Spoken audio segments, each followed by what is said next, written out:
ಎಲ್ಲರೇ ಒಬ್ಬ ಮಿರ್ಚಿ ಬಜ್ಜಿ ಕರಿತಿದ್ದ ತಿಳ್ಕೊಂಡಂದು ಹಿಂಗೆ ಗಮ್ಮನಂಗೆ ವಾಸನೆ. ಮಲ್ಲಿಗೆ ಹೂವಿಂದ ವಾಸನೆ ಬರಲ್ಲ, ಈ ಬಜ್ಜಿದ ಭಾರಿ ವಾಸನೆ ನೋಡ್ರಿ. ಇಲ್ಲಿ ಕಡೆಗೆ ಎಲ್ಲರೂ ಓಣ್ಯಾಗ ಆಯ್ದು ಹೊಂಟಿರ್ತೀರಿ, ಯಾರ್ದಾರ ಮನೆ ಬಜ್ಜಿ ಕರಿತಿರ್ತಾರೆ, ಕಿಟಕಿನ ವಾಸನೆ ಬಂದರೆ ಮೂಗು ಕಿಟಕಿಗೆ ಹೋಗಿ ಬರ್ತದೆ. ಅಷ್ಟು ಮಜಾ ಅದರ ಬಜ್ಜಿಯಾಗ. ನೋಡ್ರಿ ನೀವು ಬಜ್ಜಿ ಇತ್ತು ಅಂತಂದ್ರೆ ಸಾಕು, ಮಿರ್ಚಿ ಬಜ್ಜಿ ಎತ್ತಿಕೊಂಡ್ರೆ ಎಲ್ಲರಿಗೂ ಇಷ್ಟನೇ. ಯಾರಿಗೆ ಇಷ್ಟ ಇಲ್ಲರಿ? ನಮ್ಮಲ್ಲಿ ಒಬ್ಬ ಪೊಲೀಸ್ ಇದ್ದ, ಪಾಪ ಆಕಿ ಎಮ್ಮೆ ಕಲ್ತಕ್ಕಿಗೆ ಪೊಲೀಸು ಕೊಟ್ಟಾವ, ಸಿಟಿಯಾಗಿ ಬೆಳೆದಕ್ಕಿಗೆ ಆಕಿ ಏನು ಸುಭದ್ರ ಏನ್ರಿ ಪಾಪ ಸಿಟಿಯಾಗಿ ಬೆಳೆದಕ್ಕಿಗೆ ಎಮ್ಮೆ ಕಲ್ತಾಳ. ಎಮ್ಮೆ ಕಲ್ತ ಹೆಣ್ಮಗಳಿಗೆ ಹಳ್ಳಿ ಕೊಟ್ರ ಗಂಡ ಪೊಲೀಸ. ಅದು ಅವತ್ತು ಲಗ್ನ ಅದು ಒಂದು 8 ದಿವಸಕ್ಕೆ ಅದು ಎಲ್ಲೇ ಹೆಣ ಕಾಯ್ದು ಬಂದದ್ದು ಬೆಳಗನ. ಪೊಲೀಸ್ ನಿದ್ದಿಲ್ಲ, ಮುಂಜಾನೆದ ಬಾಯಿ ಕೆಟ್ಟಂಗಾಗಿತ್ತು. ಹೆಣ್ತಿಗೆ ಅಂದ ಏನ ಒಂದಿಟ್ಟು ಮಿರ್ಚಿ ಬಜ್ಜಿ ಮಾಡು ಅಂದ. ಆಕಿ ಅಂದ್ಲು, ಅಯ್ಯ ಇಲ್ರಿ ನನ್ನ ಮಿರ್ಚಿ ಬಜ್ಜಿ ಮಾಡಕ್ಕೆ ಬರಲ್ಲ ಅಂದ್ಲಕ್ಕೆ. ಸಾಲಿಗಿಲಿ ಕಲ್ತಿ ಇಲ್ಲ, ನಾವು ಸಾಲಿಗಿಲಿ ಕಲ್ತಿ ಇಲ್ಲ. ಇಲ್ಲೇ ಸಾಗರ ತಾಲೂಕಿನೊಳಗಿರ್ತಕ್ಕಂಥ ಚಿಕ್ಕದಾಗಿರ್ತಕ್ಕಂಥ ಗ್ರಾಮ ಅದು ಉಡತಡಿ ಅನ್ನತಕ್ಕಂಥ ಗ್ರಾಮ. ಆ ಗ್ರಾಮದ ನಿರ್ಮಲ ಶೆಟ್ಟಿ ಮತ್ತು ಸುಮತಿ ಅನ್ನತಕ್ಕಂಥ ಪುಣ್ಯ ದಂಪತಿಗಳ ಗರ್ಭದೊಳಗಿಂದ ಜನ್ಮ ತಾಳಿ ಮಾದೇವಿಯಕ್ಕ ಗುರುವಿನ ಸೇವೆ ಅನ್ನತಕ್ಕಂಥ ಮಾಡುತ್ತಾ, ಗುರುವಿನಲ್ಲಿರ್ತಕ್ಕಂಥ ಜ್ಞಾನವನ್ನು ಸಂಪಾದನೆ ಮಾಡುತ್ತಾ, ಏನೆಲ್ಲ ಆನಂದದ ಬದುಕು ಅನ್ನತಕ್ಕಂಥ ಕಳೀತಕ್ಕಂಥ ಪ್ರಸಂಗದ ಒಳಗೆ ಮಾಧವಿಯಕ್ಕನ ಜೀವನದ ಒಳಗೆ ಒಂದು ಬಿರುಗಾಳಿ ಅಂತಕ್ಕಂಥದ್ದನ್ನು ಬೀಸ್ತದೆ.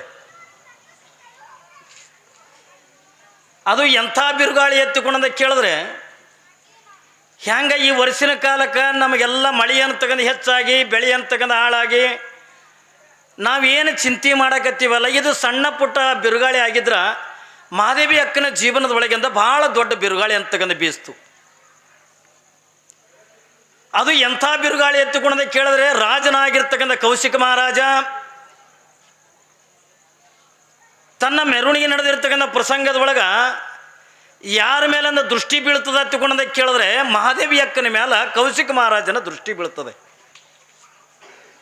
ಅದು ಕೇವಲ ಸಾಮಾನ್ಯವಾಗಿರ್ತಕ್ಕಂಥ ದೃಷ್ಟಿ ಅಲ್ಲ.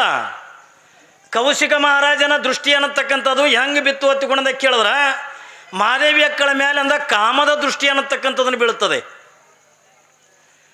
ನನ್ನ ಜೀವನದ ಒಳಗೆ ನಾನು ಮದುವೆ ಅನ್ನತಕ್ಕಂಥ ಮಾಡ್ಕೋಬೇಕಾಗಿತ್ತು ಅಂದ್ರೆ ಅದು ಮಹಾದೇವಿ ಅಕ್ಕನನ್ನೇ ಮದುವೆ ಮಾಡ್ಕೋಬೇಕು, ನಾನು ಅವಳ ಜೊತೆಯೊಳಗಿನಿಂದ ಇರಬೇಕು, ನನ್ನ ಜೀವನದಿಂದ ಸುಖ ದುಃಖಗಳನ್ನೆಲ್ಲ ಯಾವ ಮಹಾದೇವಿಯ ಜೊತೆಯೊಳಗೇ ನಾನು ಹಂಚ್ಕೋಬೇಕನ್ನುವಂಥ ಆಸೆಯನ್ನು ಯಾರು ಹೊತ್ತುಕೊಂಡ್ರು ಹೊತ್ತುಕೊಂಡದೆ ಕೇಳಿದ್ರೆ ಕೌಶಿಕ ಮಹಾರಾಜ ಆಗಿರ್ತಕ್ಕಂಥ ಒಪ್ಪುಕೊಂಡ. ಯಾವಾಗ ಈ ರೀತಿಯಾಗಿರ್ತಕ್ಕಂಥ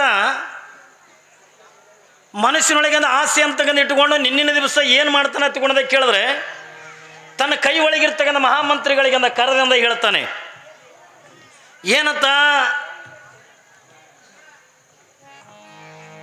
ರಾಜನಾಗಿರ್ತಕ್ಕಂಥ ಕೌಶಿಕ ಮಹಾರಾಜ ನೋಡು, ನಾನು ಜೀವನದೊಳಗೆ ನಾನು ಮದುವೆ ಅನ್ನತಕ್ಕಂಥ ಆಗುವುದೇ ಆದರೆ ಅದು ಯಾರನ್ನ ಮದುವೆ ಮಾಡ್ಕೋತೀನಿ ಎತ್ತಿಕೊಂಡಂತ ಕೇಳಿದ್ರೆ, ಮಹಾದೇವಿಯನ್ನು ನಾನು ಮದುವೆ ಮಾಡ್ಕೋತೀನಿ, ಹೋಗಿ ಅವಳು ಮನಿತನದೊಳಗಿಂದ ಒಪ್ಪಿಸ್ರಿ, ಆ ಮಹಾದೇವಿಗಿಂದ ಒಪ್ಪಿಸಿ ಅಂದ ಬರ್ರಿ ಎತ್ತಿಕೊಂಡಂದು.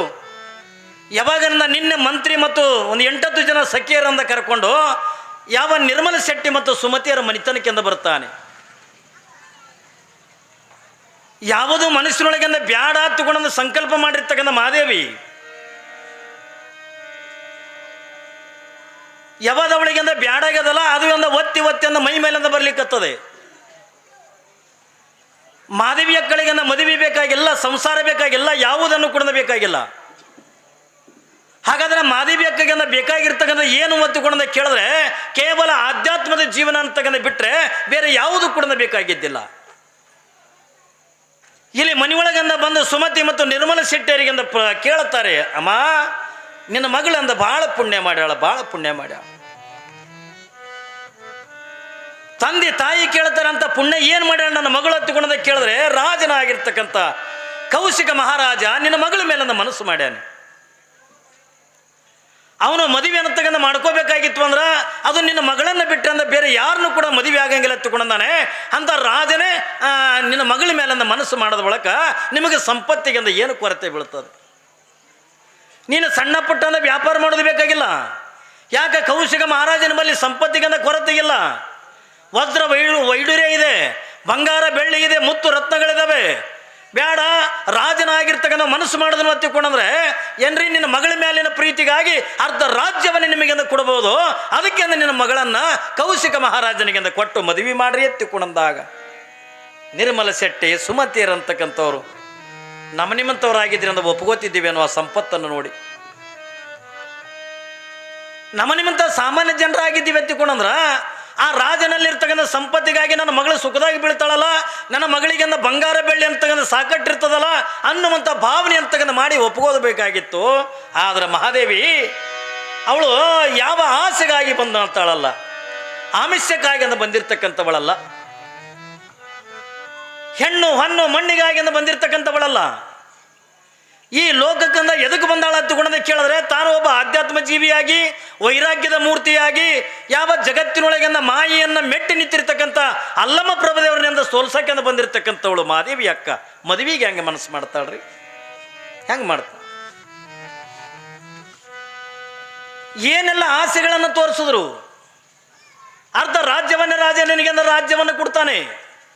ಅಟ್ಟೆಲ್ಲ ರಾಜನಲ್ಲಿರ್ತಕ್ಕಂಥ ಸಂಪತ್ತು, ಮುತ್ತು, ರತ್ನ, ವಜ್ರ, ವೈಡೂರ್ಯ ಈ ಎಲ್ಲ ಸಂಪತ್ತನ್ನು ಕೂಡ ನಿನ್ನ ಮನೆತನಕ್ಕಿಂತ ಕೊಡಕ್ಕೆಂದು ಹೇಳ್ತೇನೆ.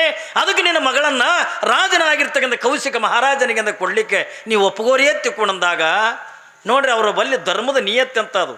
ನಂಬಲ್ಲಿ ಅದೇನ್ರಿ ಅವ್ರ ಬಲ್ಲಿ ಧರ್ಮದ ನಿಯತ್ತೆ ಅಂತದು. ನೋಡು, ರಾಜನಾಗಿರ್ತಕ್ಕಂಥವ ಜೈನ ಧರ್ಮದೊಳಗೆಂದ ಹುಟ್ಟಿರ್ತಕ್ಕಂಥವ. ಆದ್ರೆ ನಾವು ಹುಟ್ಟಿದ ಯಾವ ಧರ್ಮದೊಳಗ? ವೀರಶೈವ ಲಿಂಗಾಯತ ಧರ್ಮದೊಳಗೆ ನಾವು ಹುಟ್ಟಿರ್ತಕ್ಕಂಥವ್ರು. ಲಿಂಗನೇ ಇರದಾಗಿರ್ತಕ್ಕಂಥ ಭವಿಗೆ ನನ್ನ ಮಗಳನ್ನ ಹೆಂಗೆ ಕೊಡ್ತೀವಿ? ಒಂದು ವೇಳೆ ನಾವು ಆಸೆಗಾಗಿ ಬಿದ್ದು ನನ್ನ ಮಗಳಿಗೆಂದ ಕೊಡ್ತೀವಿ ಎತ್ತುಕೊಂಡು ನಾವು ಒಪ್ಪಿಕೊಂಡ್ರು ನನ್ನ ಮಗಳಿಂದ ಮದುವೆ ಮಾಡ್ಕೊಳಂಗಿಲ್ಲ, ನನ್ನ ಮಗಳನ್ನ ಮದುವೆ ಮಾಡ್ಕೊಳಂಗಿಲ್ಲ. ನೋಡ್ರಿ ಅವತ್ತ ಆ ಹೆಣ್ಣು ನೋಡಕ್ಕೆ ಬರೋ ಪದ್ಧತಿ ಹೆಂಗ? ರಾಜನ ದರ್ಪ ಏನ್ರಿ, ರಾಜನಿಗೆಂದ ಅಹಂಕಾರ. ಯಾಕೆ ಅವನಲ್ಲಿ ಸಾಕಷ್ಟು ಸಂಪತ್ತಿದೆ, ಐಶ್ವರ್ಯ ಇದೆ, ಕೈಯಾಗಿನ ಮಂತ್ರಿಗಳಿಗೆಂದ ಕಳಿಸ್ತಾನೆ ಹೆಣ್ಣು ನೋಡಾಕ. ಹೆಣ್ಣಿನನ್ನು ಒಪ್ಪಿಸ್ಲಿಕ್ಕೆಂದ ಏನ್ರಿ ಮಂತ್ರಿಗೆಂದ ಕಳಿಸ್ತಾನೆ, ಕೈಯೊಳಗೆ ಕೆಲಸ ಮಾಡ್ತಕ್ಕಂಥ ದಾಸಿಯರಿಗೆಂದ ಕಳಿಸ್ಯಾನ. ಹೆಣ್ಣು ನೋಡ್ತಕ್ಕಂಥ ಪದ್ಧತಿ ಇದುವಲ್ಲ. ಯಾವಾಗ ಮಂತ್ರಿ ಅಂತಾನೆ ತಾಯಿ, ಈಗ ನಿನ್ನ ಮನಸ್ಸಿನೊಳಗಿಂದ ಕೊಡೋಕೆಂದ ಮನಸ್ಸಿರದೇ ಇದ್ರೆ ಆ ಮಾದೇವಮ್ಮನನ್ನು ಕರ್ರಿ, ಆ ತಂಗಿ ಕರಿ, ಕೇಳು. ಯಾವಾಗಿಂದ ಮಾದೇವಮ್ಮಳನ್ನು ಕರೀತಾರೆ, ನಾವು ಹೇಳೋದು ಅಟ್ಟೇನೆ, ನನ್ನ ಮಗಳಾಗಿರ್ತಕ್ಕಂಥ ಮಾದೇವಿ ಹೇಳೋದು ಅಟ್ಟೇನೆ. ಯಾವಾಗಿಂದ ಮಾದೇವಮ್ಮಳಿಗೆಂದ ಹೊರಗೆಂದ ಕರೀತಾರೆ, ಮಂತ್ರಿ ಹೇಳ್ತಾನೆ, ಮಾದೇವಿ ನೋಡು ಇದೊಂದು ಒಳ್ಳೆಯಿಂದ ಯೋಗ ಕೂಡಿ ಬಂದದೆ, ನಿನ್ನ ಮನೆ ತನಕ ಒಂದು ಒಳ್ಳೆ ಯೋಗದಿಂದ ಕೂಡಿ ಬಂದದೆ. ಇಂಥ ರಾಜನಾಗಿರ್ತಕ್ಕಂಥ ಕೌಶಿಕ ಮಹಾರಾಜ, ಇಡೀ ರಾಜ್ಯವನ್ನೇ ಆಳತಕ್ಕಂಥ ಕೌಶಿಕ ಮಹಾರಾಜ ನಿನ್ನನ್ನು ಮದುವೆ ಮಾಡ್ಕೊಳಕ್ಕೆ ಒಪ್ಕೊಂಡನ ತಿಳ್ಕೊಂಡ್ರ ನಿನಗಿಂತ ಪುಣ್ಯಶಾಲಿಗಳು ಭಾಗ್ಯಶಾಲಿಗಳು ಯಾರೂ ಇಲ್ಲ. ಮನಸ್ಸು ಮಾಡು, ನೀನು ಮದುವೆ ಅಂತಕ್ಕಂಥ ಮಾಡ್ಕೋತುಕೊಂಡನಂತ ಮಾತು ಹೇಳಿದಾಗ ಎಲ್ಲ ತಂದೆ ತಾಯಿಯಿಂದ ಒಂದು ಕಡೆಗಿಂದ ಕುಂತಾರೆ, ಒಂದು ಕಡೆಗಿಂದ ದಾಸಿಯರಿಂದ ಕುಂತಾರೆ, ಇನ್ನೊಂದು ಕಡೆಗಿಂದ ಮಂತ್ರಿ ಕೂತಾನೆ. ಮಾದೇವಿ ಅಕ್ಕ ಒಂದು ಮಾತಂತಾಳ, ಯಾರಿಗೆ ಮದುವೆ ಆಗೋದು ಅಂದ್ಲ, ಯಾರಿಗೆ ಮದುವೆ? ನೀನೇ ಆಗಬೇಕು ಮದುವೆ. ಯಾರನ್ನ? ರಾಜನನ್ನ ಮದುವೆ ಆಗೋದು. ಯಾವಾಗ ಮಾದೇವಿ ಅಕ್ಕ ಅಂತಾಳೆ, ಅಣ್ಣ ನನ್ನ ಮದುವೆ ಆಗಲೇ ಆಗಿ ಹೋಗಿಬಿಟ್ಟದ. ನೋಡ್ರಿ ಮಾದೇವಿ ಹೇಳ್ತಾಳೆ, ಆಗಲೇ ನನ್ನ ಮದುವೆ ಅನ್ನತಕ್ಕಂಥ ಆಗಿ ಹೋಗಿಬಿಟ್ಟ. ಯಾವಾಗಿಂದ ಒಂದು ಕಡೆಗಿಂದ ತಂದೆ ತಾಯಿ ಗಾಬರಿ ಆದರು, ಒಂದು ಕಡೆಗಿಂದ ಮಂತ್ರಿ ಬಂದಿರ್ತಕ್ಕಂಥ ದಾಸಿಯರಿಂದ ಗಾಬರಿ ಆದರು. ಯಾಕೆ ಮಾದೇವಿ ಅಕ್ಕ ಏನು ಹೇಳ್ತಾಳ, ಅಣ್ಣ ಮತ್ತೊಂದು ಮದುವೆ ಆಗಕ್ಕೆಂದ ಬರಂಗಿಲ್ಲ, ಆಗಲೇ ನಾನು ನನ್ನ ಮದುವೆ ಮಾಡ್ಕೊಂಡು ಬಿಟ್ಟಿನಿ ಎತ್ತಿಕೊಂಡಂದು ಹೇಳಿದಾಗ ತಂದೆ ತಾಯಿಯಿಂದ ಗಾಬರಿ ಅಕ್ಕಾರ. ನಮಗೆ ಗೊತ್ತಿಲ್ಲಾರ್ದಂಗೆ ಯಾವಾಗ ಮದುವೆ ಮಾಡಿಕೊಂಡ್ಲು? ಯಾಕಂದ್ರೆ ತಂದೆ ತಾಯಿಗೆಂದ ಗೊತ್ತಿಲ್ಲಾರ್ದಂಗೆ ಗುರುವಿನ ಮಠಕ್ಕಂದ ಹೋದವಳು, ನಿತ್ಯ ನಿತ್ಯ ಜ್ಞಾನವನ್ನು ಸಂಪಾದನೆ ಮಾಡಿರ್ತಕ್ಕಂಥವಳು, ಏನೆಲ್ಲ ವೈರಾಗ್ಯದ ತುದಿಯನ್ನು ತಗೊಂಡು ಏರಿರ್ತಕ್ಕಂಥವಳು. ಅವಳಿಗೆ ಯಾವ ಸಂಪತ್ತಿನ ಆಸೆ ಇಲ್ಲ, ರೊಕ್ಕದ ಆಸೆ ಇಲ್ಲ, ಏನ್ರಿ ಪರಪುರುಷನ ಆಸೆ ಇಲ್ಲ, ಯಾವುದು ಕೂಡ ಅವಳು ತಲೆಯೊಳಗಿಂದ ಇರದೇ ಇರ್ತಕ್ಕಂಥ ಮಾದೇವಿ ಅಕ್ಕ ಹೇಳಿದಾಗ ನನ್ನ ಮದುವೆ ಅಂತಕ್ಕಂಥ ಆಗಿ ಹೋಗಿಬಿಟ್ಟದ ತಿಳ್ಕೊಂಡಂದಾಗ ತಂದೆ ತಾಯಿ ಅಂತಕ್ಕಂಥ ಗಾಬರಿ ಆಗಿಬಿಡ್ತಾರೆ. ಮಗಳೇ ಮಾದೇವಿ ನೀನು ಯಾವಾಗಿಂದ ಮದುವೆ ಮಾಡ್ಕೊಂಡೆವಾ? ನೋಡಿ ತಂದೆ ತಾಯಿ ಕೇಳ್ತಾರೆ, ನೀನು ಯಾವಾಗ ಮದುವೆ ಮಾಡ್ಕೊಂಡು? ಮಂತ್ರಿ ಅಂತಾನೆ ನೀನು ಯಾವಾಗಿಂದ ಮದುವೆ ಮಾಡ್ಕೊಂಡಿದ್ದಿ? ನಾವು ಇದೇ ರಾಜ್ಯದೊಳಗಿಂದ ಇರ್ತಕ್ಕಂಥವ್ರು ಯಾರು ಮದುವೆ ಆಗ್ಯದ ಯಾರು ಮದುವೆ ಇಲ್ಲ ಹತ್ತುಕೊಂಡು ನಮಗೆಂದ ಗೊತ್ತದೆ. ಅಂಥದ್ರೊಳಗಿಂದ ನೀನು ಮದುವೆ ಆಗ್ಯದ ಹತ್ತುಕೊಂಡು ಹೇಳ್ತಿದ್ದಲ್ಲ, ಹಾಗಾದ್ರೆ ನಿನ್ನ ಮದುವೆಯಿಂದ ಯಾವಾಗ ಆಗ್ಯದ ಹತ್ತುಕೊಂಡೋದಕ್ಕೆ ಕೇಳಿದಾಗ ಅವಾಗೆಂದ ಮಾದೇವಿ ಅಕ್ಕ ಹೇಳ್ತಾಳೆ, ಅಣ್ಣ ನನ್ನ ಮದುವೆ ಅನ್ನತಕ್ಕಂಥ 8 ವರ್ಷನಾಗೆ ಆಗಿ ಹೋಗಿಬಿಟ್ಟ. ನನ್ನ ಮದುವೆ 8 ವರ್ಷಕ್ಕೆಂದ ಆಗಿ ಹೋಗಿಬಿಟ್ಟ. ಯಾವಾಗಿಂದ ತಂದೆ ತಾಯಿ ಅಂತಾರೆ, ನಿನಗೆ ಯಾರು ನೋಡಕ್ಕೆ ಬಂದರು, ನೀ ಯಾರ ಜೊತೆಯೊಳಗಿಂದ ಮದುವೆ ಮಾಡ್ಕೊಂಡು, ನಮಗೆ ಗೊತ್ತಿಲ್ಲಾರ್ದಂಗೆ 8 ವರ್ಷಕ್ಕೆ ನೀನು ಹೆಂಗೆ ಮದುವೆ ಮಾಡ್ಕೊಂಡು ಎತ್ತುಕೊಂಡ ಕೇಳಿದಾಗ ಅವಾಗೆಂದ ಮಹಾದೇವಿ ಅಕ್ಕ ಅಂತಾಳೆ, ಏನ್ರಿ ಆಗಲಿ ನನ್ನ ಮದುವೆ ಆಗಿ ಹೋಗಿಬಿಟ್ಟದ. ಯಾರ ಜೊತೆಯೊಳಗೆ ನನ್ನ ಮದುವೆ ಆಗ್ಯದ ಹತ್ತುಕೊಂಡು ಕೇಳಿದ್ರೆ ಸಾಕ್ಷಾತ್ ಚನ್ನಮಲ್ಲಿಕಾರ್ಜುನನ ಜೊತೆಯೊಳಗನೆ ನನ್ನ ಮದುವೆ ಅಂತಗನ ಆಗ್ಯದ ಹತ್ತುಕೊಂಡಂದಾಗ ಇನ್ನೊಂದು ಮದುವೆ ನನಗೆ ಬೇಕಾಗಿಲ್ಲ ಅಂತ ನೋಡಿ ಅವಳ ಭಾವನೆಗಳಂತ. ನಾನು ಮೊನ್ನಿನ ದಿವಸ ನಿಮಗೊಂದು ಮಾತು ಹೇಳಿದೆ, ನಾನು ಶರಣ ಸತಿ ಲಿಂಗಪತಿ ಅನ್ನುವಂಥ ರೀತಿ ಒಳಗೆ ಮಾದೇವಿ ಅಕ್ಕ ಚನ್ನಮಲ್ಲಿಕಾರ್ಜುನ ಯಾರು ತಿಳ್ಕೊಂಡಾಳತ್ತಂದ್ರೆ ತನ್ನ ಅಂಗೈ ಒಳಗಿರ್ತಕ್ಕಂಥ ಇಷ್ಟಲಿಂಗವನ್ನೇ ಚನ್ನಮಲ್ಲಿಕಾರ್ಜುನ ತಿಳ್ಕೊಂಡಿರ್ತಕ್ಕಂಥವಳು. ಚನ್ನಮಲ್ಲಿಕಾರ್ಜುನ ನನ್ನ ಗಂಡನಾದ ಬಳಿಕ ನಾನು ಮತ್ತೊಂದು ಮದುವೆ ಯಾಕೆ ಮಾಡ್ಕೊಳ್ಳಿ? ಯಾವಾಗಿಂದ ತಂದೆ ತಾಯಿ ಮಂತ್ರಿ ಕೇಳ್ತಾನೆ, ಹಾಗಾದ್ರೆ ನಿನ್ನ ಗಂಡ ಎಲ್ಲದಾನೆ, ಅವ ಗಂಡ ಎಂಥವದಾನೆ, ಯಾರನ್ನ ನಿನ್ನ ಮದುವೆ ಮಾಡ್ಕೊಂಡು ಎತ್ತಿಕೊಂಡಂದು ಯಾವಾಗಿಂದ ಕೇಳಿದಾಗ ಅವಾಗ ಮಹಾದೇವಿ ಅಕ್ಕ ಅಂತಾಳೆ, ಅವ ನನ್ನ ಗಂಡ ಎಂತ ಮಾತುಕೊಂಡದ ಕೇಳಿದ್ರೆ ರೂಹಿಲ್ಲದ ಕೇಡಿಲ್ಲದ. ನೋಡ್ರಿ, ನಾ ಎಂಥ ರೂಪವಂತನಿಗೆ ಮದುವೆ ಮಾಡ್ಕೊಂಡಿನತ್ತಂದ್ರ, ನಾ ಎಂಥ ರೂಪವಂತನಿಗೆ ಹೊಲದಿನ ಎತ್ತಿಕೊಂಡಂದ ಕೇಳಿದ್ರ, ನಾನು ಎಂಥವನಿಗೆ ಮದುವೆ ಮಾಡ್ಕೊಂಡಿನ ಎತ್ತಿಕೊಂಡು ಕೇಳಿದ್ರ ನನ್ನ ಗಂಡನಾಗಿರ್ತಕ್ಕಂಥ ಚನ್ನಮಲ್ಲಿಕಾರ್ಜುನಿಗೆ ಅವನಿಗೆ ರೂಪನೇ ಇಲ್ಲ, ಅವನಿಗೆ ಆಕಾರ ಇಲ್ಲ, ನಿರಾಕಾರನಾಗಿರ್ತಕ್ಕಂಥ ಏನ್ರಿ ನಿರ್ಗುಣನಾಗಿರ್ತಕ್ಕಂಥ ಪರಬ್ರಹ್ಮನೇ ಆಗಿರ್ತಕ್ಕಂಥ ಸಾಕ್ಷಾತ್ ಚನ್ನಮಲ್ಲಿಕಾರ್ಜುನನೇ ನನ್ನ ಗಂಡನಾದ ಬಳಿಕ ಈ ಲೌಕಿಕದ ಗಂಡಂದರ ಒಯ್ದು ಒಲೆಗೆ ಹಾಕಿ ಸುಡು ಹೊತ್ತಿಕೊಂಡಂತಾಳ ಮಾದೇವಿ ಅಕ್ಕ. ಅಂತ ಭಗವಂತನೇ ನನ್ನ ಗಂಡನಾದ ಬಳಿಕ ನೋಡ್ರಿ, ಚನ್ನಮಲ್ಲಿಕಾರ್ಜುನ ಮೇಲೆ ಎಷ್ಟೊಂದು ನಂಬಿಕೆ ಇಟ್ಟಿದ್ಲು. ಭಗವಂತನ ಮೇಲೆ ನಂಬಿಕೆ ಇಟ್ಟಾಳೆ, ದೇವ್ರ ಮೇಲೆ ನಂಬಿಕೆ ಇಟ್ಟಾಳೆ, ಎಲ್ಲರೇ ಮನುಷ್ಯರ ಮೇಲೆ ನಂಬಿಕೆ ಇಟ್ಟಿಲ್ಲ. ಅವಳು ಏನಂತಾಳ, ಭಗವಂತನ ಮೇಲೆ ನಟ್ಟೊಂದು ನಂಬಿಕೆ ಇಟ್ಟಾಳೆ. ಅವಳು ಹೇಳ್ತಾಳೆ ಸ್ಪಷ್ಟವಾಗಿ ಅಂತ ಹೇಳ್ತಾನೆ, ನನ್ನ ಗಂಡಗೆಂದ ರೂಪ ಇಲ್ಲ, ನನ್ನ ಗಂಡಗೆಂದ ಆಕಾರ ಇಲ್ಲ, ನನ್ನ ಗಂಡನಿಗೆಂದ ಇದು ಯಾವುದು ಕುಣದಾಗಿಲ್ಲ, ಒಳ್ಳೆಯದು ಕೆಟ್ಟದು ಅನ್ನೋತಕ್ಕಂಥ ಗೊತ್ತಿಲ್ಲ. ನಿರಾಕಾರನಾಗಿರ್ತಕ್ಕಂಥ ಪರಮಾತ್ಮನೇ ನನ್ನ ಗಂಡನಾದ ಬಳಿಕ ಈ ಲೌಕಿಕದ ಗಂಡಂದ್ರೆ ಒಯ್ದು ಒಲೆಗೆ ಹಾಕಿಂದ ಸುಡು ಹೊತ್ತಿಕೊಂಡಂತ ಮಂತ್ರಿ ಅಂತಾನೆ, ಮಾದೇವಿ ಈ ಹಠ ನಿನಗೆಂದ ಒಳ್ಳೆಯದಲ್ಲ, ವಿಚಾರ ಮಾಡಿ ನೋಡು, ಕಾಣದಾಗಿರ್ತಕ್ಕಂಥ ದೇವರನ್ನ ಗಂಡ ಹತ್ತುಕೊಂಡ ತಿರುಗಿದ್ರೆ ಏನ್ರಿ ನಿನ್ನ ಬದುಕಿನೊಳಗಿಂದ ಒಳ್ಳೇದಾಗಂಗಿಲ್ಲ. ಕಾಣದೇ ಇರ್ತಕ್ಕಂಥ ಪರಮಾತ್ಮನನ್ನ, ಕಾಣದಾಗಿರ್ತಕ್ಕಂಥ ದೇವರನ್ನ, ಕಾಣದಾಗಿರ್ತಕ್ಕಂಥ ಚನ್ನಮಲ್ಲಿಕಾರ್ಜುನನ್ನ ನೀನು ಮದುವೆ ಅಂತಕ್ಕಂಥ ಮಾಡಿಕೊಂಡ್ರೆ ನೀನು ಸುಖ ಪಡೆಯೋದು ಯಾವಾಗ? ನಿನ್ನ ದೇಹಕ್ಕಿಂತ ಸುಖ ಸಿಗೋದೆಂದ ಯಾವಾಗ? ಈ ಸಂಸಾರಿಕ ಜೀವನದೊಳಗಿಂದ ಆನಂದ ಪಡೆಯೋದು ಯಾವಾಗ? ಎಲ್ಲ ಪರಿಪರಿಯಾಗಿ ಅಂದ ಹೇಳ್ತಕ್ಕಂಥ ಪ್ರಸಂಗದ ಒಳಗೆ ಯಾವಾಗಿಂದ ಮಹಾದೇವಿ ಅಕ್ಕ ಹೇಳ್ತಾಳೆ, ಅಣ್ಣ ಈ ಸಂಸಾರದೊಳಗಿಂದ ದುಃಖ ಅದ ಏನ್ರಿ, ಈ ಸಂಸಾರದೊಳಗಿಂದ ದುಃಖ ಅದ, ನನ್ನ ಸಂಸಾರದೊಳಗಿಂದ ದುಃಖ ಇಲ್ಲ, ನನ್ನ ಸಂಸಾರದೊಳಗಿಂದ ಕಷ್ಟಗಳಿಲ್ಲ. ಯಾವ ಸಂಸಾರದೊಳಗಿಂದ ದುಃಖ ಅದ ಏನ್ರಿ, ಯಾವ ಸಂಸಾರದೊಳಗಿಂದ ದುಃಖ ಅದ್ರಿ? 12ನೇ ಶತಮಾನದೊಳಗಿಂದ ಬಸವಣ್ಣ ಒಂದು ಮಾತು ಹೇಳ್ದ, ಒಂದಲ್ಲ ಎರಡಲ್ಲ ಮದುವೆ ಮಾಡ್ಕೊಂಡ ಏನ್ರಿ, 2 ಮದುವೆ ಮಾಡ್ಕೊಂಡಿರ್ತಕ್ಕಂಥ ಬಸವಣ್ಣ ತನ್ನದೇ ಆಗಿರ್ತಕ್ಕಂಥ ಸಂಸಾರ ಬಗ್ಗೆ ಒಂದು ಮಾತನ್ನು ಹೇಳ್ತಾನೆ. ಯಾವುದನ್ನ? ಸಂಸಾರವೆಂಬ ಬಲಿಯಲ್ಲಿ ಸಿಲುಕಿದನಯ್ಯ. ನೋಡ್ರಿ, 12ನೇ ಶತಮಾನದೊಳಗ ಬಸವಣ್ಣವರನ್ನ ಹೇಳ್ತಾರೆ, ಯಾವುದನ್ನ? ಸಂಸಾರವೆಂಬ ಬಲಿಯಲ್ಲಿ ಸಿಲುಕಿದನಯ್ಯ, ಎನ್ನನ್ನು ಕಾಯಯ್ಯ ಕಾಯಯ್ಯ ಕಾಯಯ್ಯ ಕೂಡಲ ಸಂಗಮ ದೇವ, ಇದ್ರೊಳಗಿಂದ ಹುರುಳಿಲ್ಲ ಅಂದ. ಎದ್ರಾಗಂದನ್ರಿ ಅವ ಎದ್ರಾಗಂದನ್ರಿ ಸಂಸಾರ ಹೇಗ್ರಿ ಅಂತ ಜಗಜ್ಯೋತಿ ಅನಿಸ್ಕೊಂಡ, ಭಕ್ತಿ ಭಾಂಡಾರಿ ಅನಿಸ್ಕೊಂಡ, ಇವತ್ತಿನ ದಿನ ಕಲಿಯುಗದೊಳಗೆ ಜಗದ್ಗುರು ಅನಿಸ್ಕೊಳಿಕತ್ತೇನ ಅವ 2 ಮದುವೆ ಮಾಡ್ಕೊಂಡಿರ್ತಕ್ಕಂಥ ಬಸವಣ್ಣ ತನ್ನ ಸ್ಪಷ್ಟವಾಗಿರ್ತಕ್ಕಂಥ ವಚನದೊಳಗಿಂದ ಬರೀತಾನೆ, ಸಂಸಾರವೆಂಬ ಬಲಿಯಲ್ಲಿ ಸಿಲುಕಿದನಯ್ಯ, ಎನ್ನನ್ನು ಕಾಯಯ್ಯ ಕಾಯಯ್ಯ ಕಾಯಯ್ಯ ಕೂಡಲ ಸಂಗಮ ದೇವ, ಇದ್ರೊಳಗಿಂದ ಹುರುಳಿಲ್ಲ ಅಂದ. ಸಂಸಾರ ಅನ್ನೋದನ್ನು ಬಸವಣ್ಣ ಎದಕ್ಕೆ ಹೋಲಿಸ್ತಾನ ಹತ್ತಿಕೊಂಡದಕ್ಕೆ ಕೇಳಿದ್ರ ಇಲಿ ಬಲಿಗೆಂದು ಹೋಲಿಸ್ತಾನ. ಇಲಿ ಬಲಿ ನೋಡ್ರಿ, ಮನ್ಯಾಗ ಇಲಿಗಳಾಗಿರ್ತಾವ, ಮನ್ಯಾಗ ಕಡ್ಲಿ ಚೀಲ ಹಚ್ಚಿರ್ತೀರಿ, ಜೋಳ ಚೀಲ ಹಚ್ಚಿರ್ತೀರಿ, ಗೋಧಿ ಚೀಲ ಹಚ್ಚಿರ್ತೀರಿ, ಮನ್ಯಾಗಿಂದ ಇಲಿಗಳು ಭಾಳ ಆಗಿರ್ತಾವ.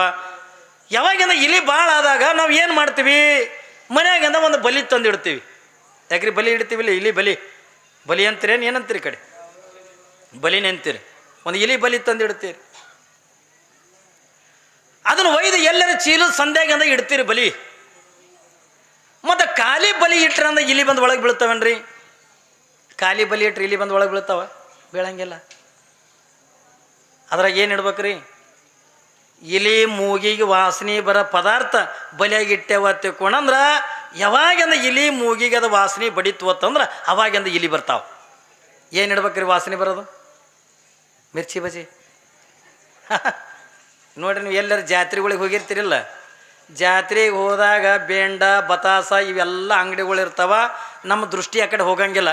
ಎಲ್ಲರೇ ಒಬ್ಬ ಮಿರ್ಚಿ ಬಜಿ ಕರಿತಿದ್ದ ತಿಳ್ಕೊಂಡಂದು ಹಿಂಗೆ ಗಮ್ಮನಂಗೆ ವಾಸನೆ. ಮಲ್ಲಿಗೆ ಹೂವಿಂದ ವಾಸನೆ ಬರಲ್ಲ, ಈ ಬಜಿದ ಭಾರಿ ವಾಸನೆ. ನೋಡ್ರಿ, ಇಲ್ಲಿ ಕಡೆಗೆ ಎಲ್ಲರೂ ಓಣ್ಯಾಗ ಆಯ್ದು ಹೊಂಟಿರ್ತೀರಿ, ಯಾರ್ದಾರ ಮನೆ ಬಜಿ ಕರಿತಿರ್ತಾರೆ, ಕಿಡಿಕಿನ ವಾಸನೆ ಬಂದರೆ ಮೂಗು ಕಿಟಕಿಗೆ ಹೋಗಿ ಬರ್ತದೆ. ಅಷ್ಟು ಮಜಾ ಅದರ ಬಜಿಯಾಗ. ನೋಡ್ರಿ, ನೀವು ಬಜಿ ಇತ್ತು ಅಂತಂದ್ರೆ ಸಾಕು, ಮಿರ್ಚಿ ಬಜಿ ಎತ್ತಿಕೊಂಡ್ರೆ ಎಲ್ಲರಿಗೂ ಇಷ್ಟನೇ. ಯಾರಿಗೆ ಇಷ್ಟ ಇಲ್ಲರಿ? ನಮ್ಮಲ್ಲಿ ಒಬ್ಬ ಪೊಲೀಸ್ ಇದ್ದ, ಪಾಪ ಆಕಿ ಎಮ್ಮೆ ಕಲ್ತಕ್ಕಿಗೆ ಪೊಲೀಸು ಕೊಟ್ಟಾವ. ಸಿಟಿಯಾಗಿ ಬೆಳೆದಕ್ಕಿಗೆ ಆಕಿ ಏನು ಸುಭದ್ರ ಏನ್ರಿ, ಪಾಪ ಸಿಟಿಯಾಗಿ ಬೆಳೆದಕ್ಕಿಗೆ ಎಮ್ಮೆ ಕಲ್ತಾಳ. ಎಮ್ಮೆ ಕಲ್ತ ಹೆಣ್ಮಗಳಿಗೆ ಹಳ್ಳಿ ಕೊಟ್ಟರೆ ಗಂಡ ಪೊಲೀಸ. ಅದು ಅವತ್ತು ಲಗ್ನ ಅದು ಒಂದು 8 ದಿವಸಕ್ಕೆ ಅದು ಎಲ್ಲೇ ಹೆಣ ಕಾಯ್ದು ಬಂದದ್ದು ಬೆಳಗನ. ಪೊಲೀಸ್ ನಿದ್ದಿಲ್ಲ, ಮುಂಜಾನೆದ ಬಾಯಿ ಕೆಟ್ಟಂಗಾಗಿತ್ತು. ಹೆಣ್ತಿಗೆ ಅಂದ ಏನ ಒಂದಿಟ್ಟು ಮಿರ್ಚಿ ಬಜ್ಜಿ ಮಾಡು ಅಂದ. ಆಕಿ ಅಂದ್ಲು, ಅಯ್ಯ ಇಲ್ರಿ ನನ್ನ ಮಿರ್ಚಿ ಬಜ್ಜಿ ಮಾಡಕ್ಕೆ ಬರಲ್ಲ ಅಂದ್ಲಕ್ಕೆ. ಸಾಲಿಗಿಲಿ ಕಲ್ತಿ ಇಲ್ಲ, ನಾವು ಸಾಲಿಗಿಲಿ ಕಲ್ತಿ ಇಲ್ಲ. ಹೋಗಿ ಶಾಲೆಗೇನು ಮಿರ್ಚಿ ಬಜ್ಜಿ ಮಾಡೋದು ಕಲಿಸ್ತಾರ ಎಮ್ಮೆದಾಗ? ಏನ್ರಿ ಶಾಲೆಗೇನು ಮಿರ್ಚಿ ಬಜ್ಜಿ ಮಾಡಿ ಕಲಿಸ್ತಾರ? ನಿನಗೆ ಓದ್ಲಕ್ಕದು ಬರ್ತದಿಲ್ಲ ಅಂದ. ಬೇಕಾದ ಕೊಡ್ರಿ ಓದ್ಲಕ್ಕ ಅಂದ್ಲಕ್ಕೆ. ಬೇಕಾದ ಕೊಡ್ರಿ ಓದ್ತೀನಿ, ಹಿಂದಿ ಕೊಡ್ರಿ, ಇಂಗ್ಲೀಷ್ ಕೊಡ್ರಿ, ಮರಾಠಿ ಕೊಡ್ರಿ, ನೀವು ಯಾವ ಭಾಷೆ ಬೇಕಾದ್ರೆ ಅಂದ ಕೊಡ್ರಿ ಓದ್ತೀನಿ ಅಂದ್ಲು. ನೀ ಭಾಳ ಓದೋದು ಬೇಕಾಗಿಲ್ಲ, ಕನ್ನಡ ಬರ್ತದಿಲ್ಲ ಅಂದ. ಬರ್ತದೆ ಕನ್ನಡ. ಆಯಿತು, ಕನ್ನಡ ಒಂದು ಪುಸ್ತಕ ತಂದು ಕೊಟ್ಟ. ಅದು ಪಾಕಶಾಸ್ತ್ರ ತಿಳ್ಕೊಂಡಂದು ಪುಸ್ತಕ ಸಿಗ್ತದೆ. ಅಂದ್ರೆ ಪಾಕಶಾಸ್ತ್ರ ಅಂದ್ರೆ ಅಡುಗೆ ಮಾಡೋ ವಿಧಾನಗಳ ಬಗ್ಗೆ ಬರೆದಿರ್ತಾರೆ. ಈಗ ಆ ಪುಸ್ತಕಿನ ಅವಶ್ಯಕತೆ ಇಲ್ಲ ನಿಮಗೆ. ಯಾಕಂದ್ರೆ ಮಧ್ಯಾಹ್ನದಿಂದ 2 ಗಂಟೆಗೆ ಕಿಚನ್ ಬರ್ತದಿಲ್ಲ, ಅಡುಗೆ ಮಾಡೋದಂತ ತೋರಿಸ್ತಾರಿಲ್ಲ ಏನ್ರಿ. ಆ ಕಡೆ ಬೆಂಗಳೂರಕ್ಕೆ ಆ್ಯಂಕರ್ ಇರ್ತಾಳ ಏನ್ರಿ, ಈ ಕಡೆ ಬಿಜಾಪುರ ಜಿಲ್ಲಾದಕ್ಕೆ ಅಡುಗೆ ಮಾಡಕ್ಕೆ ತೋರ್ಸಕ್ಕೆ ಹೋಗಿರ್ತಾಳ. ಇವತ್ತು ನೀವು ಏನು ತೋರಿಸ್ತೀರಿ ಅಡುಗೆ ಒಳಗೆ ತಂದ್ಕೊಳ್ಳಿ, ನಾನು ರೊಟ್ಟಿ ಮಾಡೋದು ತೋರಿಸ್ತೀನಿ ಅಂತಾಳೆ. ಜೋಳದ ರೊಟ್ಟಿ ಮಾಡೋದು. ಹೌದಾ? ಮೊದಲಿಂದ ಜೋಳದ ಹಿಟ್ಟು ತೊಗೋಬೇಕು ಏನ್ರಿ, ಯಾವಾಗಿಂದ ಜೋಳದ ಹಿಟ್ಟು ತೊಗೋಬೇಕು, ಅದನ್ನಿಂದ ಚೆಂದಾಗೆ ಕಲಸ್ಬೇಕು. ಹೌದಾ? ಹಿಟ್ಟು ಕಲಸೋದಾ? ಮತ್ತೇನು ಹಿಟ್ಟನ್ನು ತೂರ್ಕೊಳ್ಳೋದಿರ್ತದನು? ಹಿಟ್ಟು ಕಲಸಿರ್ಬೇಕು, ಮತ್ತು ರೊಟ್ಟಿ ಆಗ್ಬೇಕು. ಅದನ್ನಿಂದ ಇಟ್ಟು ಉಳ್ಳಿ ಮಾಡಬೇಕು. ಹೌದಾ? ಬರ್ತಾವಿಲ್ಲ ಮಧ್ಯಾಹ್ನದಾಗ ರೀ. ನೀವು ಕಣ್ಣು ಬಿಡ್ತಾಗ ಮೊನ್ನೆ ಹೋಗ್ಬೇಕು ಹೊಡಿತಿ, ಅದು ಟಿ ವಿಯಾಗ ನೋಡಿ ಗುಲಾಬ್ ಜಾಮೂನು ಮಾಡ್ಯಾಳ ನನಗೆ ತಿರ್ಲಾಕ ಏನ್ರಿ. ಟಿ ವಿಯಾಗಿಂದ ನೋಡಿ ಮಾಡ್ಯಾಳ ಗುಲಾಬ್ ಜಾಮೂನ. ಆಮೇಲೆ ಅಂದ್ರೆ ಯಪ್ಪ ಇವತ್ತು ಟಿ ವಿಯಾಗ ನೋಡಿ ಸ್ಪೆಷಲ್ ಜಾಮೂನು ಮಾಡೀನಿ ರೀ ಅಂದು. ನಾ ಅದು ಚಮಚೆ ಒತ್ತುದು ಅಲ್ಲ, ಹಲ್ಲಿಲ್ಲ ಕಡಿದ್ರು ಕಡಿಯಲ್ದು, ಹೊಡೆದು ಗಾಡಿಗೆ ಹೊಡೆದು, ಅದು ಗಾಡಿಗೆ ಬಡ್ದು ಹೊಳ್ಳಿ ನನಗೆ ಬಂದು ಬಡಿತು. ಟಿ ವಿಯಾಗ ನೋಡಿ ಮಾಡ್ತಾರ. ಆದರೆ ಅವಾಗಿಂದ ಇವು ಟಿ ವಿಗೆ ಇದ್ದಿದ್ದಿಲ್ಲ. ಅವಾಗೆಲ್ಲ ಪಾಕಶಾಸ್ತ್ರ ತಗೊಂಡು ಪುಸ್ತಕ ಕೊಡ್ತಿದ್ರು. ಪಾಪ ಪಾಕಶಾಸ್ತ್ರ ತಗೊಂಡು ಪುಸ್ತಕ ತಂದು ಕೊಟ್ಟ. ಅದನ್ನು ಪಾಪಿ ಹೆಣ್ಮಗಳು ಓದಕತ್ಲು. ಇದು ಬದನೆಕಾಯಿ ಪಲ್ಯ ಮಾಡೋ ವಿಧಾನ, ರೊಟ್ಟಿ ಮಾಡೋ ಪಲ್ಯ ವಿಧಾನ, ಹೀಗೆಲ್ಲ ಥರದ ವಿಧಾನಗಳು, ಪುಂಡಿ ಬೆಂಡೆಕಾಯಿ ಪಲ್ಯ ಮಾಡೋ ವಿಧಾನ, ಹೀಗೆಲ್ಲ ತೋರಿಸ್ಕೋತ ಬರೋದ್ರಾಗಿಂದ ಮುಂದೆ ಆ ಮಿರ್ಚಿ ಬಜ್ಜಿ ಮಾಡೋ ವಿಧಾನ ಬರ್ದಿತ್ತು. ಇಲ್ಲಿ ಎತ್ತಿಕೊಂಡು ಓದೋದು. ಒಲೆ ಮ್ಯಾಗ ಕಡಾಯಿ ಇಡಬೇಕು, ಕಡಾಯಿದಾಗ ಎಣ್ಣೆ ಹಾಕಬೇಕು, ಕಡಲೆ ಹಿಟ್ಟು ತರಬೇಕು, ಅದ್ರಾಗಿಂದ ಸೋಡಾ ಪುಡಿ ಕಲಿಸ್ಬೇಕು, ಖಾರ ಹಾಕಬೇಕು, ಉಪ್ಪು ಹಾಕಬೇಕು, ಜೀರಿಗೆ ಸಾಸಿವೆ ಹಾಕಿ ಹಸಿ ಮೆಣಸಿನಕಾಯಿ ತೊಗೊಂಡು ಹಿಟ್ಟಿನಾಗ ಎದ್ದು ಎಣ್ಣೆಗೆ ಬಿಟ್ಟಿರಂದ ಬಜ್ಜಿ ಬರ್ತಾವ ಅಂತ ಬರ್ದಿತ್ತು. ಪಾಪ ಇಟ್ಟು ಬರ್ದಿತ್ತು. ಆಕೆ ಅದರ ಪುಸ್ತಕದ ಏನು ಬರ್ದದ ಅಟ್ಟು ಮಾಡಲು ಒಯ್ದು. ಆಕೆ ಕಡಾಯಿ ಇಡ್ಬೇಕಂದ್ರೆ ಈಟೆ ಇಡ್ಬೇಕಂತ ಅನ್ನೋದು ಹೇಳಿಲ್ಲ. ಒಟ್ಟು ಕಡಾಯಿ ಇಡ್ಬೇಕಂದ್ರೆ ದೊಡ್ಡದೇ ಲಗ್ನದಾಗಿಂದ ಬುಂದೆ ಕರೆದಿರ್ತಾವಲ್ಲ ಅಂಥ ಕಡಾಯಿ ಒಯ್ದು ಒಲೆ ಮ್ಯಾಗ ಇಟ್ಟು ಹೇಳ್ತೀನಿ. ಎಣ್ಣೆ ಏಟು ಹಾಕ್ಬೇಕು ಅನ್ನೋದು ಅದ್ರ ಬರ್ದಿಲ್ಲ, ಬರೀ ಎಣ್ಣೆ ಹಾಕ್ಬೇಕಂತೇಳಿ ಅಟ್ಟೆ ಬರ್ದದ. ಈಕಿ ಒಂದು ಡಬ್ಬಿ, ದೊಡ್ಡ ಡಬ್ಬಿ ಒಯ್ದು ಎಣ್ಣೆ ಹಾಕಲು ಹಿಟ್ಟು ಈಟೆ ಕಲಿಸ್ಬೇಕಂತ ಬರೋದಿಲ್ಲ. ಒಂದು 5-6 ಕಿಲೋದಿಂದ ಹಿಟ್ಟು ತಂದು ಕೈ ಹಾಕಿ ಹಾಕಿ ತಿರ್ರಿಬೇಡಿ ಕಲಸೋದು, ಖಾರ ಹಾಕಲು, ಉಪ್ಪು ಹಾಕಲು, ಜೀರಿಗೆ ಹಾಕೋದು, ಎಲ್ಲನೇ ಹಾಕಲು ಹಾಕಿ ಹಿಂಗೆ ಹಸಿ ಮೆಣಸಿನಕಾಯಿ ತೊಗೊಂಡು ಹಿಟ್ಟಿನಾಗ ಗೆದ್ದು ಎಣ್ಣೆಗೆ ಬಿಟ್ಲು. ಎಣ್ಣೆಗೆ ಬಿಟ್ಕೊಳ್ಳಿ ಹಿಟ್ಟು ಒತ್ತಡಿ ಮೆಣಸಿನಕಾಯಿ ಒತ್ತಡಿ ತಿರುಗಾಡ್ಲಕ್ಕತ್ತು ಎಣ್ಣೆಗ ಏನ್ರಿ. ಹಿಟ್ಟು ಒತ್ತಡಿ ಮೆಣಸಿನಕಾಯಿ ಒತ್ತಡಿ ತಿರುಗಾಡ್ಲಕ್ಕತ್ತು.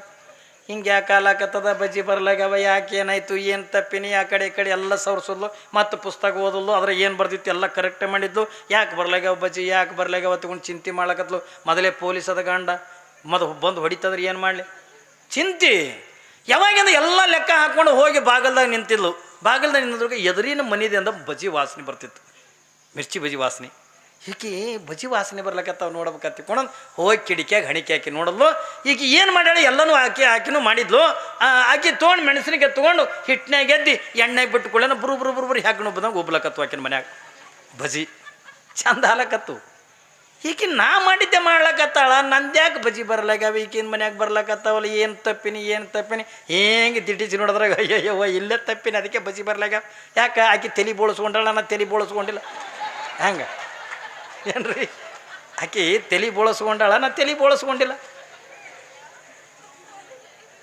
ಅದಕ್ಕೆ ಬಜ್ಜಿ ಬರ್ಲಾಗ್ಯಾವ ಮತ್ತು ಹೊಳ್ಳಿ ತನ್ನ ಮನೆಗೆಂದ ಬಂದು ಒಂದು ಮನೆ ಮುಂದೆ ಒಂದು ಹುಡುಗ ಹೊಂಟಿತೆ ತಮ್ಮ ಬಾಯಪ್ಪ ಯಾಕ್ರಿ ಅಕ್ಕೋರೆ ಇಲ್ಲಿ ಹಡಪದವ್ರು ಅದಾರೇನಪ್ಪ ಹಡಪದವ್ರು ಅದಾರ ಅದಾರ ಯಾಕೋರೆ ಒಂದೇಳಿ ಕರ್ಕೊಂಬ ಪುಣ್ಯ ಬರ್ತು ಯಾಕೆ ಹೋದ್ರೆ ಯಾಕೋರೆ ಎತ್ತುಕೊಂಡು ಹೋಗಿ ಅಂದ ಒಬ್ಬ ಕಟಿಂಗ್ ಮಾಡೋನಿಗೆ ಕರ್ಕೊಂಡು ಬಂದು ಯಾವಾಗಿಂದ ಕಟಿಂಗ್ ಮಾಡೋನಿಗೆ ಅಂದ ಕರ್ಕೊಂಡು ಬಂದ ಬಳಿಕ ಅಕ್ಕೋರೆ ಯಾರ ಕಳಿಸ್ರಿ ಯಾರಿಲ್ಲಪ್ಪ ಈ ಸಿಜರ್ ಕಟಿಂಗ್ ಮಾಡೋಕ್ಕೆ ಇಡ್ತೋತಿ ಅದು ಭಾಳ ಕಾಸ್ಟ್ಲಿ ಹಾಕದ್ರೆ ಅಕ್ಕೋರೆ $100 ಹಾಕದ ಸಿಜರ್ ಕಟಿಂಗ್ ಮಾಡೋಕೆ ಈ ಬೇಬಿ ಕಟಿಂಗ್ ಮಾಡ್ಲಿಕ್ಕೆ ಮಾಡೋದು ಇದಕ್ಕಿಂತ ಕಾಸ್ಟ್ಲಿ ಹಾಕದ ನಾವು $150 ಹಾಕೋದು ಬೇಬಿ ಕಟಿಂಗ್ ಅಂದ್ರೆ ಹಿಂಗೆ ಕಿವಿ ಮ್ಯಾಗ ಹಾಕಿ ಮಾಡ್ತಿರ್ತಾವಲ್ಲ ಬೇಬಿ ಕಟಿಂಗ್ ಮಾಡ್ಲಿಕ್ಕೆ ಇದಕ್ಕೆ ಕಾಸ್ಟ್ಲಿ ಹಾಕದ ಬ್ಯಾಡಪ್ಪ ಈ ಮಹಾತ್ಮ ಗಾಂಧೀಜಿ ಕಟಿಂಗ್ ಮಾಡ್ಲಿಕ್ಕೆ ಏನು ತಗೋತಿ ಹಾಗ್ರಿ ಗಾಂಧೀಜಿ ಕಟಿಂಗ್ ಗಾಂಧೀಜಿ ತಲೆ ಹಂಗೆ ನೋಡ್ರಿ ಇಲ್ಲ ಗಾಂಧೀಜಿ ಕಟಿಂಗ್ ಮಾಡ್ಲಿಕ್ಕೆ ಏನು ತಗೋತಿ ಅದೇನ್ರಿ ಹಾಕೋರಿ ಸಿಂಪಲ್ ಅನ್ನ ಅಫ್ಜಲ್ಪುರ್ ಟು ಕರ್ಜಿಗಿ ಟು ಅಫ್ಜಲ್ಪುರ್ ಏನ್ರಿ ಈ ಕಡೆ ಹೊಸೂರು ಟು ಕರ್ಜಿಗಿ ಟು ಹೊಸೂರು ಎರಡು ಕೈದಾಗ ಮುಗಿತದ ಸಸ್ತ $15 ಚಲೋ ಐತೆಪ್ಪ ನನಗೆ ಅದೇ ಮಾಡೋಣ ಅಲ್ರಿ ನಿಮಗೇನು ಬಂದದ ಅಂದವ ನಿನಗೆ ರೊಕ್ಕ ಬೇಡ ಅಂದ್ಲಕ್ಕಿ ರೊಕ್ಕ ಕೊಟ್ರೆ ನಿಮ್ಮದು ಯಾಕ್ರಿ ನಿಮ್ಮ ಮೌಂದು ತಲೆ ಬೋಳ್ಸಿ ಹೋಗ್ತೀನಿ ಅಂದವ ಅವಲ್ರಿ ಅಮ್ಮ ರೊಕ್ಕ ಕೊಟ್ರೆ ಅಂದ ಮಂದು ನಾ ಯಾರು ಸಿಕ್ಕವ್ರದ್ದು ಬೋಳ್ಸವನೇನ ಆಯ್ತಾ ನಮಗೇನು ಮಾಡ್ತದ ಆಯಿತು ಬರ್ರಿ ಅಂದ ಕೂಡ ಹೋಗಿ ಅವನು ಎದುರಿಗೆ ಕೂತ್ಲು ಬೊಂಗ ಸೌಂಡು ಭಾಳ ಆಗ್ಯಾನು ಏನ್ರಿ ಬೊಂಗದ್ದು ಬಾಕ್ಸಿಂದ ಅಲ್ಲ ಸ್ವಲ್ಪ ಕಮ್ಮಿ ಮಾಡು ಭಾಳ ಕಮ್ಮಿ ಮಾಡ್ಬೇಡ ಏನ್ರಿ ಪಾಪ ಹೋಗಿ ಅಂದ ಎದುರಿಗೆ ಅಂದ ಕುಂತಳು ನೀರು ತೊಗೊಂಡ ಚಂದಾಗಿ ತಲೆ ತೊಯ್ಸಿ ಅಂದ ಅವನ ಬಳಿ ಒಂದು ಹೆಲಿಕಾಪ್ಟರ್ ಇತ್ತು ಕಟ ಇರ್ತದೆ ನೋಡಿ ಹೆಲಿಕಾಪ್ಟರ್ದಾಗ ತೊಗೊಂಡು ಇಲ್ಲಿದಿಂದ ಅಫ್ಜಲ್ಪುರದಿಂದ ಕರ್ಜಿಗಿದ್ದ ಅಫ್ಜಲ್ಪುರ ಏನ್ರಿ ಈ ಕಡೆದು ಹೊಸೂರದಿಂದ ಕರ್ಜಿಗಿ ಎರಡು ಕೈದಾಗ ಮುಗಿತು ಸ್ವಚ್ಛ ತೆಗೆದು ಪಾಪ ಅವನಿಗೆ ರೊಕ್ಕ ಕೊಟ್ಲು ತೊಗೊಂಡು ರೊಕ್ಕ ತೊಗೊಂಡಂದ ಹೋದ ಬಳಕೆ ಇಕ್ಕಿದ್ರಿಂದ ಹಿಂಗೆ ಮೈ ಎಲ್ಲ ಜಾಡ್ಸ್ಕೊತ ಬಂದು ಕನ್ನಡಿ ಮುಂದೆ ನಿಂತಾಳೆ ಈಕಿನ ಮಾರಿ ಈಕಿಗೆ ಕೂಣ್ ಸಿಗಲಾಗ್ಯದ ಯಾಕಂದ್ರೆ ತಲೆ ತಂಬಿಗೆ ಅದಂಗೆ ಆಗ್ಯದ ಹೋಗಿ ನಿಂತಾಳೆ ಯವ್ವಾ ಮತ್ತೆ ಹೋಗಿ ಜಳಕ ಮಾಡ್ಕೊಂಡು ಮತ್ತೆ ಮಡಿ ಬಟ್ಟೆ ಉಟ್ಕೊಂಡು ಮತ್ತೆ ಬಂದ್ಲು ಏನ್ರಿ ಮಡಿ ಬಟ್ಟೆ ಉಟ್ಕೊಂಡಂದ ಮತ್ತೆ ಬಂದು ಒಲೆ ಮುಂದೆ ಕುಂತು ಮತ್ತಂದು ಹಸಿ ಮೆಣಸಿನಕಾಯಿ ತೊಗೊಂಡು ಹಿಟ್ಟಿನಾಗ ಗೆದ್ದು ಮತ್ತೆ ಎಣ್ಣೆಗೆ ಬಿಟ್ಟು ಕೂಡಲೇ ಮತ್ತೆ ಅದು ಮೆಣಸಿನಕಾಯಿ ಹಿಟ್ಟು ಒತ್ತಡಿ ತೀರ್ಲಕ್ಕತ್ತು ಯಾಕೆ ಬರ್ಲಾಗ್ಯದ ತಲೆನೂ ಬೋಳಿಸ್ಕೊಂಡೆ ಯಾಕೆ ಬರ್ಲಾಗ್ಯದ ಗಂಡರಿ ಸಿಟ್ಟಿಂದ ಅದು ಹ್ಯಾಂಗೆ ಮಾಡಲಿ ಹ್ಯಾಂಗೆ ಬಾಗಲ್ದಾಗ ಬಂದು ನಿಂತಿತ್ತು ಅಷ್ಟೊಂದಕ್ಕೆ ಗಂಡ ಮನೆಗೆ ಬಂದೆ ಬರೋದಕ್ಕೆ ನಮಸ್ಕಾರ ಅಕ್ಕ ಅಂದ ಅಂದ್ರೆ ಕುನ ಹಿಡ್ದಿಲ್ಲ ರೀ ಇದು ತಲೆ ಬೋಳಿಸ್ಕೊಂಡು ನಿಂತಿತ್ತಲ್ಲ ಏನ್ರಿ ನಮಸ್ಕಾರ ಅಕ್ಕ ಅಂದ ಇಷ್ಟೊಂದು ಕುಳನೆ ಹೇಳ್ತೀನಿ ಅಯ್ಯೋ ನಾ ಹಾಕ್ಕೊಳ್ರಿ ನಾ ಇದೀನಿ ಅಂದ ಇದೇ ನನ್ನಿನ ತಲೆ ಅಂದ ಅಯ್ಯ ಇಲ್ರಿ ಮುಂದಿನ ಮನೆ ಮುದುಕಿ ತಲೆ ಬೋಳಿಸ್ಕೊಂಡು ಬಜ್ಜಿ ಮಾಡಕತ್ತಿತ್ತು ಅದಕ್ಕೆ ಅಂದ ಆಕೆ ನೋಡಿ ತಲೆ ಬೋಳಿಸ್ಕೊಂಡ್ರೆ ಬಜ್ಜಿ ಬರ್ತಾವ ತಿಳ್ಕೊಂಡು ಅದಕ್ಕೆ ತಲೆ ಬೋಳಿಸ್ಕೊಂಡಿನಿ ಅನ್ಲಿಕ್ಕೆ ಆಮಾಂದ ಹುಚ್ಚುಗೊಟ್ಟಿ ಅದು ಬ್ರಾಹ್ಮಣರು ಮುದುಕಿ ಅವರು ಧರ್ಮದಾಗ ಗಂಡ ಸತ್ತು ಬಳಕ ತಲೆ ಬೋಳಿಸ್ತಾರೆ ನೀ ಇರ್ಲಕ್ಕಾಗೇನೆ ಬೋಳಿಸ್ಕೊಂಡು ಕೂತಿದ್ದಿ ಏನ್ರಿ ಏನು ಮಾಡಿದಿ ನಡಿ ನೋಡೋಣ ತಿಳ್ಕೊಂಡು ಒಯ್ದ ಎಲ್ಲ ಮಾಡ್ಯಾಳ ಕಡಾಯಿ ಇಟ್ಟಾಳ ಎಣ್ಣೆ ಹಾಕ್ಯಾಳ ಏನ್ರಿ ಹಿಟ್ಟು ಕಲಿಸ್ಯಾಳ ಎಲ್ಲ ಮಾಡ್ಯಾಳ ಬಜ್ಜಿ ಯಾಕೆ ಬರ್ಲಾಗ ಹಿಂಗೆ ನೋಡ್ದ ಅವಂದ ಹುಚ್ಚುಗೊಟ್ಟಿ ಒಲಿಗೆ ಉರಿನೇ ಹಚ್ಚಿಲ್ಲಲ್ಲ ಇದು ಪುಸ್ತಕದಾಗ ಬರ್ದಿಲ್ಲಲ್ರಿ ಅದು ಒಲಿಗೆ ಉರಿ ಹಚ್ಚೋದನ್ನು ಪುಸ್ತಕದಾಗ ಬರೀತದ ಏನ್ರಿ ಬಜ್ಜಿ ಮಾಡೋದು ಹತ್ಕೊಂಡ್ರೆ ಸುಮ್ಮಲ್ಲ ಯಾಕಂದ್ರೆ ಅದ್ರ ವಾಸನೆನೇ ಅಟ್ಟು ರುಚಿ ಇರ್ತದ ಏನ್ರಿ ಎಮ್ಮೆ ಕಲ್ತವ್ರಿಗೆಲ್ಲ ಎಲ್ಲನೇ ಬರ್ತದತ್ತಂದ್ರೆ ಅದು ಸುಳ್ಳದು ಎಮ್ಮೆ ಕಲ್ತವ್ರು ಎಲ್ಲರಿಗೂ ಕುಡಿದು ಬರ್ತದಂತ ಸುಳ್ಳ. ನಮ್ಮಲ್ಲಿ ಒಬ್ಬಾಕಿ ಎಮ್ಮೆ ಕಲ್ತಿದ್ಲು, ಆಕಿಗೆ